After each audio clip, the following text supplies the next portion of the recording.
C'était l'histoire d'un Minitel. Ah, c'est une sacrée histoire, ça. Le Minitel diabolique. Et pourquoi ça? En fait, il y a très longtemps de ça, j'avais un lit que j'avais fait moi-même qui était un peu rehaussé. Et j'avais mis le Minitel dans une boîte en carton, sous la tête de lit, puisque on s'en servait rarement. Il faut dire que c'était assez cher à l'époque. Il n'y avait que le 36, 13, 36, 14, je crois, qui était gratuit, je ne me rappelle plus très bien. Et donc, je vais mettre le Minitel sous la tête de lit, sans...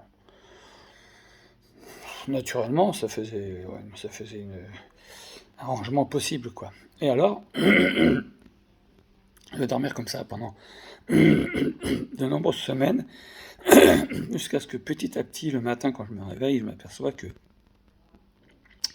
j'ai la tête embrouillée. Je me dis, mais c'est quoi ça? Ma tête est embrouillée, je suis agressé quelque part au niveau de la tête. Je cherche, je regarde le Minitel en dessous et inconsciemment plutôt que consciemment, je me dis, bon, il n'est pas branché, il n'y a pas de problème, quoi. Je vais quand même l'enlever. Alors, je mets dans la chambre de mon fils qui était en interne.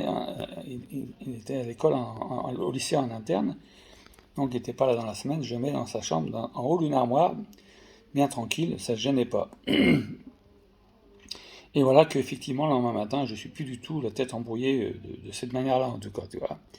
Et puis après, le deuxième jour, troisième jour, quatrième jour, impeccable. Bon, ben, je dis, ben oui, ben, il y a un rapport. Alors pourquoi? Parce qu'il n'y a pas de courant électrique dans un Minitel quand il n'est pas branché. Alors qu'est-ce que c'est? Est-ce que c'est les aimants? Est-ce que c'est les fils? Est-ce que quoi? Je n'ai aucune idée. Tout ce que je sais, c'est que c'est certain. Le Minitel avait une action sur mon cerveau. Bon, et le fils, le temps va arriver le vendredi soir. Oui, je pense que c'était le vendredi soir.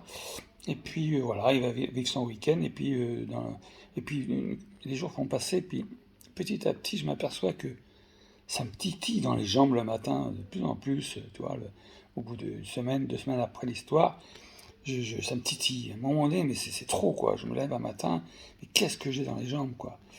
Je vais voir au pied du lit, et, oh putain, il y avait la caisse en carton avec le Minitel. J'ai dit non, c'est pas possible. En fait, le fiston m'avait pas dit. Ça avait dû lui déplaire que c'était au-dessus de son armoire. Il l'avait remis dans ma chambre, mais pas au même endroit. Voilà, donc ça titille pas que le cerveau, ça titille aussi les muscles, hein. Bon, voilà. Alors, du coup, là, je commence à me dire, ah bon, c'est bien ça, alors. Je retire la boîte que je mets ailleurs, bien sûr, pas dans sa chambre. Et effectivement, le lendemain matin, aucun problème. Pas du tout de titillement dans les jambes, terminé. Voilà, c'est l'histoire du Minitel diabolique. Mais qui va le croire, ça, hein? Même moi, je me dis, putain, non, non, moi je le crois, je l'ai vécu, je sais très bien. C'est absolument délirant. Ça, j'avoue. J'avoue. Alors, réfléchissez à ce que vous faites. Déjà, coupez le courant électrique quand vous dormez la nuit. Vous retirez les fusibles de votre chambre, tous les fusibles qui correspondent à votre chambre. Vous allez vous coucher avec une lampe de poche ou éventuellement une frontale. Et puis voilà. Et vous verrez déjà que le courant électrique en moins. Ok, certes, dans le Minitel, il n'y avait pas de courant électrique. Mais justement, même ça agit. Alors, vous imaginez un peu? Alors, pas de portable à côté de vous pendant que vous dormez, en action en tout cas. Enfin, encore que c'est peut-être pas si grave ça. Moins grave qu'on le pense. Mais surtout le courant électrique, ouais. Surtout si vous avez dans le mur des prises de courant très proches de votre tête.